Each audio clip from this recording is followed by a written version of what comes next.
انگریز ہے اور یہ کالونیل پیریڈ کا کریکٹر ہے, کمشنر ہے, اور اوکاڑا میں اس نے ایک نولکھی کوٹھی اور وہاں وہ رہائش پذیر بھی رہا. لیکن اس نے خوبی یہ کی ہے کہ یہ جو ولیم ہے یہ ہندوستان کی زمین کے ساتھ اس کی جڑت, وہ ایک تو ہمارا پرسپیکٹیو ہے نا, ہمارے سیاسی سماجی معاشی جو ایک ہسٹوریکل آرڈر ہے اس میں ہم کہتے ہیں کہ بھئی جڑیں بنتے بنتے بنتی ہیں, لیکن ظاہر ہے وہ تو اکیلا ہی تھا اور اس نے 20 25 30 جتنے بھی سال یہاں پر گزارے ہوں گے, اس میں وہ یہاں کی ہندوستان کی سرزمین کے ساتھ, یہاں کے کھیت کھلیانوں کے ساتھ, یہاں کے تمدن کلچر کے ساتھ جو ایک تعلق ہے اس کو وہ استوار رکھتا ہے اور نہیں جا, حالانکہ اس کے عزیز رشتہ دار سارے جو ہیں وہ باہر انگلینڈ جو ہے وہ جا چکے ہیں 47 کے بعد, لیکن وہ کریکٹر جو ہے وہ یہیں رہتا ہے اور اسی کلچر کو اور اسی ماحول کو وہ اپنے لیے, یہ میرے لیے اس لیے اہم تھا کہ یہ جو ایک زمین کی جڑت کے حوالے سے ایک نشہ آور قسم کے ڈائلاگز ہیں, زمین ہوتی ہے, دھرتی ہوتی ہے اور ایک کلچر ہوتا ہے اور ہماری روایات ہوتی ہیں اور اقدار ہوتی ہیں, ٹھیک ہے, وہ زندگی میں خون بن کر دوڑتی ہیں, وہ روح ہیں. تو یہ ناول, اس ناول میں کیونکہ ولیم کا کریکٹر یہ جو ہماری ایک نشہ آور قسم کی انٹلیکچولیزم ہے اس کو یہ توڑتا ہے, مجھے اس لیے یہ اچھا لگا. میرے خیال سے ایک اس کا جو بنیادی قضیہ ہے وہ یہ بھی ہے کہ اس نے یہ ایک پوائنٹ لے کے چلا ہے, وہ نقطہ نظر اس کا تھا کہ سن آف سوائل جو ہے وہ مٹی کا بیٹا وہ نہیں ہے بالکل جو ہزاروں سال سے وہاں پہ رہتا ہے, بلکہ وہ ہے جس نے اس دھرتی کے لیے کچھ کیا بھی ہے. اور ناطق کا یہ کہنا ہے ناول میں بھی کہ انگریزوں نے چونکہ یہاں پہ نہریں انہوں نے بہائیں اور یہاں پہ درخت اگائے اور یہاں پہ کھیتی باڑی کی, تو اس لیے وہ ان کا حق جو ہے وہ زیادہ تھا. ولیم اس نسل کا ایک تھا. اچھا, تو یہ تو ہوگا 10واں. 9ویں نمبر پہ کون سا ناول ہے؟ 9ویں نمبر پر آنے والا ناول یہ 4 درویش اور کچھوا, ایک کچھوا, 4 درویش اور ایک کچھوا, سید کاشف رضا کا. سید کاشف رضا کراچی والے ہمارے دوست. اچھا, اس میں ایک تو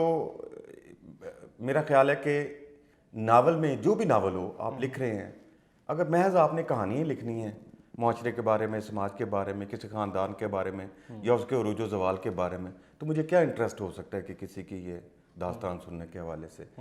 اگر اس میں کہانی لکھنے کے ساتھ ساتھ کہانی کہنے کا تجربہ بھی شامل ہو جاتا ہے تو میں سمجھتا ہوں کہ یہ بڑی ایک اضافی چیز آ جاتی ہے. آپ محض ایک کہانی نہیں پڑھ رہے ہوتے,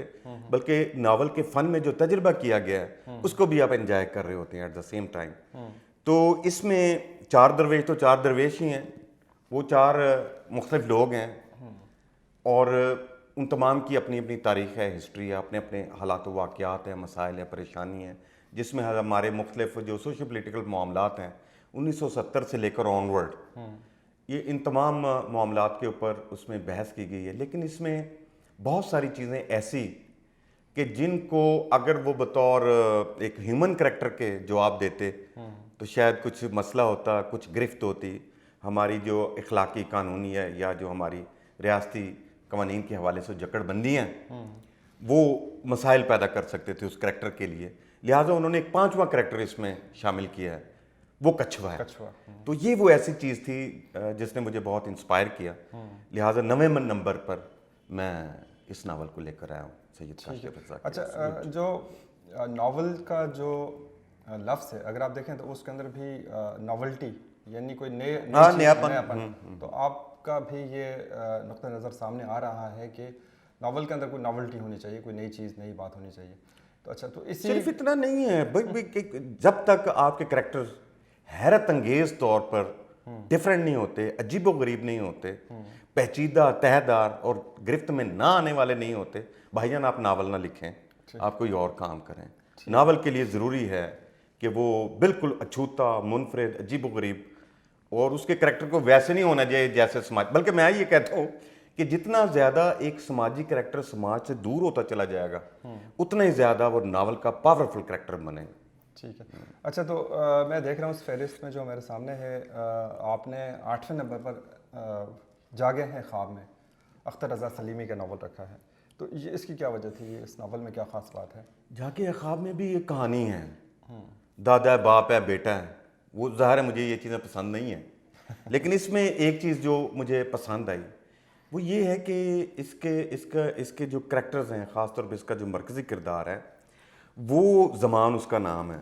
وہ کردار جو ہے بیک وقت 3 زمانوں میں زندہ ہے. یعنی یہ ناول میں بڑا اچھا یہ ایکسپیریمنٹ کیا گیا ہے کہ وہ قدیم ماضی میں بھی ہے,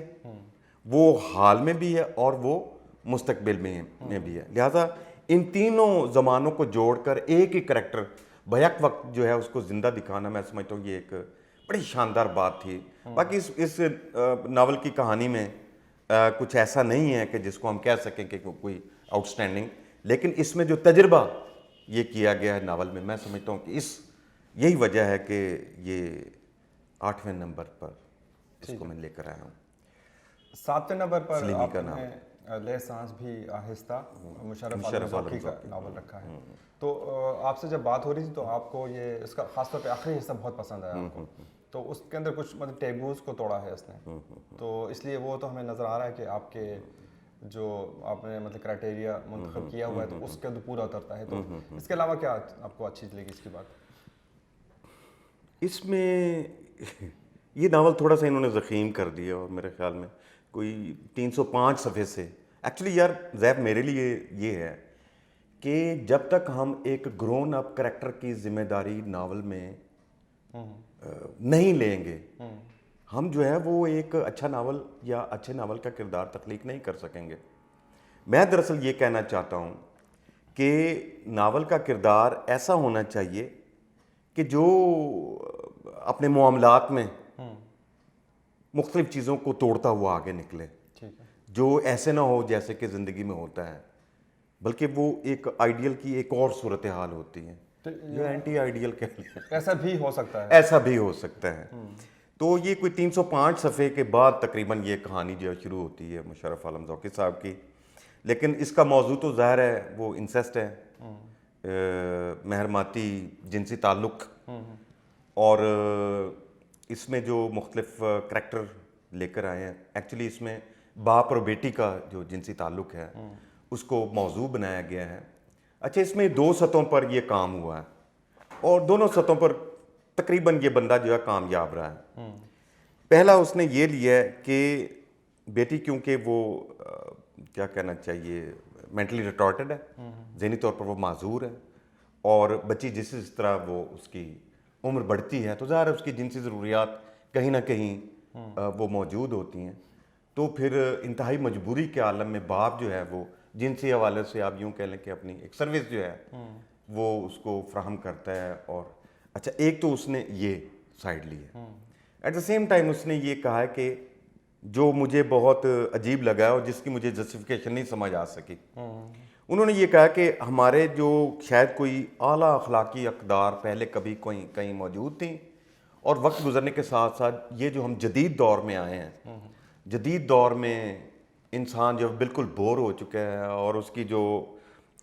ذہنی جسمانی اور روحانی قسم کی صلاحیتیں ہیں وہ کسی نہ کسی طور آہستہ آہستہ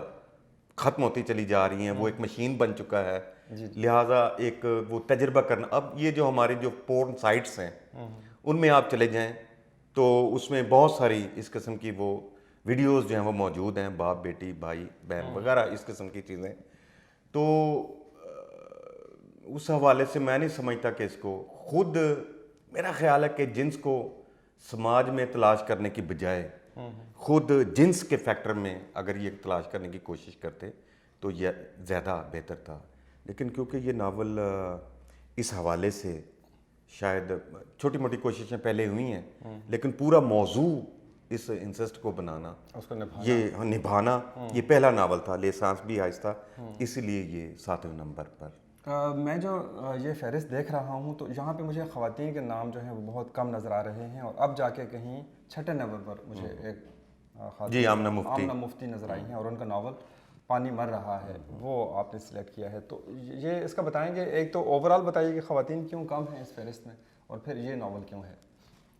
اچھا یار, مسئلہ یہ ہے کہ کہتے ہیں کہ بھئی انسان سماجی حیوان ہے,